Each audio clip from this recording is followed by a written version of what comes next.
I was quite ultra focused on just growing the business myself personally when I first started my business, my second business, Ronald James. But very quickly I got my brother involved, and so he was with us pretty much from the start, because it is a very lonely road when you start off as an entrepreneur in business. It's very exciting at first because you plan everything, so you're thinking of the office space, your brand, your website, how cool it'll be to win some clients, getting the first invoice into the bank account that you've been charged. Like, all those days were great fun and good little milestones. But then you realise you can only get to a certain level by yourself, and I'm very guilty of that as well, because I'm very sometimes maybe over controlling, because I feel I can do everything quicker, and that's not really the case. You have to, in order to scale, as Grant Cardone always preaches as well when I watch his videos, in terms of growing, you can only grow to a certain level by yourself. You need people. Regardless if you want to run a £1 million agency to 10 million to 100 million, it takes people. There's only so much you can physically do as a one-off either consultant or trainer or freelancer or what have you. So partnerships is good, but like I say, you've probably you need to have a breakdown clause in there, I think. So maybe not just setting up your business on company's house, but you want to have an agreement to know, well, what if this happens? So if something goes wrong, this is how we are going to part ways. There's a couple of terms that you can use in the documents of memorandum that'll help you with that as well, because I think one's called like I might be wrong with this, but I'm sure it's called like the Russian roulette or something, where if you both are unsure on where you want to go in the direction of the business and you really at loggerheads, then you can choose to buy that other person out of the business, or vice versa, and whoever offers the most money pretty much wins that. So it gives you a cleaner cut rather than you like be at loggerheads and you're stuck. So it sort of gives you a route out. So do you know if that's when it's a direct 50-50 or 50? That's 50-50, yes. So you're 51-49. But there is some, you probably need to take more legal advice on that, but it doesn't necessarily mean that you have full control. By the mind, you've got 51-49. But I wouldn't get boiled down into that as a startup, because you consume so much time. Just go out and make money. Go out and give value to your clients and service, and worry about that probably further down the line, because you could be worrying about things that might not ever happen. But yeah, I think a partnership is good because you need more people to leverage what you want to do, for sure. I think I'm at the point where I know now is the time. The actual delegation, I think, is the main thing. Like, knowing, we talked about it before, where you said you always want to keep the balance of the stuff that you enjoy and the stuff that you're good at, but then also the stuff that either takes up your time. You might still be good at it, but if it's stopping you from preventing most of the more important things, it's working. It just some things that you notice to actually find those, recognise those patterns and know where to put the time. I think the most important thing that I've learned over time on one of these business programs that I went on was around my sweet spot of what I'm really good at, but what I love doing as well. So I love meeting clients, winning new business still, and coming up with new creative ideas around marketing. So I try and surround myself in that little circle or bubble. And anything outside of that, I try my best to outsource. So Melissa takes a lot of that as office manager. So I will delegate that as much as possible. And I get in the habit of delegating what else can I get off my plate so I can free myself up more on my biggest income generating tasks. And I focus on that as much as possible. And there's things that I know the team might not do as effectively in my eyes as much as what I can do. But you have to really sacrifice that in order to grow, because you have to be zoned in and focused on what you can leverage the quickest and most effective results on your day, because you only get so many hours in a day as well. Absolutely.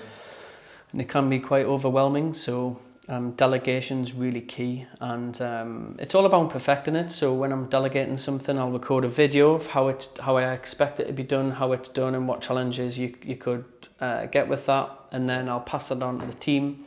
And then they'll create a step-by-step method for that as a process. and then I will review it over 2 or 3, 4 weeks. And then once I'm happy with their process and how they do it, then I forget about it and let them crack on until it breaks again and comes back. That's a perfect scenario. But in terms of hiring staff, I mean, it is quite daunting, because I remember when we first started the business, we hired maybe a couple of remote recruiters, and they were down as like a freelancer, so they were self-employed, they had their own company, etc., but they worked for us. And the ideal model, that would have been great, but in reality it never really works out that way. So when you're trying to build an asset and build an actual solid business, you need physical heads and physical staff. But then once you're hiring them, it's like, well, the culture, what's your vision? Why would they join you? What's your mission? What's the principles in your business? Which is something that we've went through. We've got like 10 core principles on Ronald James, and what the culture and where we are actually going in the business over the next 3 years, and we're very focused on that. But that all comes over time, so the point is planning and doing it all beforehand. Just my recommendation is just as you go. So when you hire, then figure it out. Then you hire more heads, figure it out. Then you know you need to have a culture. Then you know you need to have your mission and values. And do you want to grow as a business to sell it one day, or to pass it on to the management team, or just always have that business? Like there's loads of different ways. Or a lot of people get into business for the most common ways people get into business is for freedom and money. So they're sick of working for another boss. In the first 2 years, you have neither of that. Exactly, Neither of those. You just at the start underpaid employee member of your own business, because you're just operational in it all of the time. But eventually it gives you more freedom as you do well, and the rewards after probably year 2 and 3 are really good, that you would never probably get in an employed job, depending on what you're doing. I would recommend just not overhiring at the start. Watch the cash, making sure you're going at the right pace. But when the right person comes along and you get a good feeling about them, then give them a go. But one thing I have learned, probably the hard way, is hiring too fast and firing slow. Rather than hiring slow, fire fast. Is probably one of the best tips I would give on staff.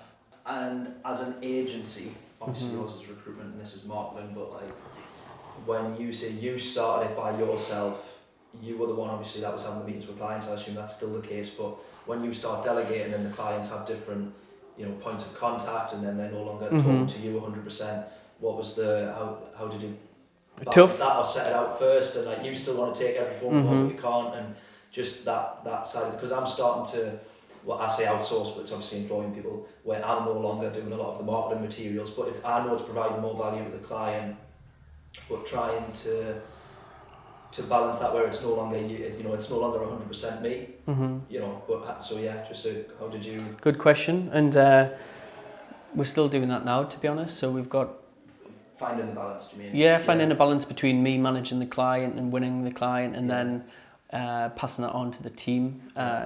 It's very important, again, because the business can't just be reliant on myself. It's important that we let others grow and evolve and get that client experience as well. But it is tough, particularly when you've had a client for 2-3 years and they're used to speaking to you or emailing you and picking up the phone. I physically can't do that anymore, because as we're growing, we've got too many clients to manage. So you need to be quite clever with the time. So I value every hour of my day very highly, so I will try and focus on probably our most important top 10 clients.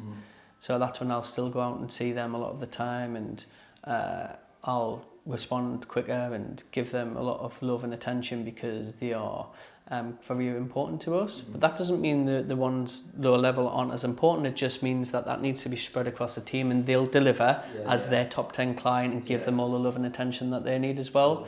But you have to have a cut off, because for instance, I don't manage my own email anymore, and that's been one of the biggest tasks that I got off my plate about a year ago now. So my PA, my office manager, will manage my email, and then only forwards me the most important urgent response emails to a separate private email address that no one knows. So then I'm not in my inbox anymore. Right, yeah. And I'm not reactive to, as soon as an email pops up, you think, oh, I need to open it. Then you sort of type a reply out, then you don't send it. And that wastes so much time. Yeah, and for deep work focused, as Cal Newport talks about in his book, Deep Work, the focus time, when you're in the state of flow, you need to be in that. You don't want a distraction of an email, a phone call, jumping, because then all of a sudden everyone's dictating what you do, and all of a sudden you get loads of nothing done. It's very important to try and outsource that as much as possible. Yeah, and I'll try and pass the clients on as much as we can, but in an ideal world, it's not always the case. So I'll be honest, I've probably still got too many clients that are relying still on me, direct to me. But eventually, as the business grows and we hire more experienced consultants, then I can pass those off. Cool. Well, thanks for that, and I hope you guys enjoyed that catch up. So if you have got any questions or comments, please comment below what you would like to see more of, what type of questions that you would like me to answer in this series, and I'll catch you soon.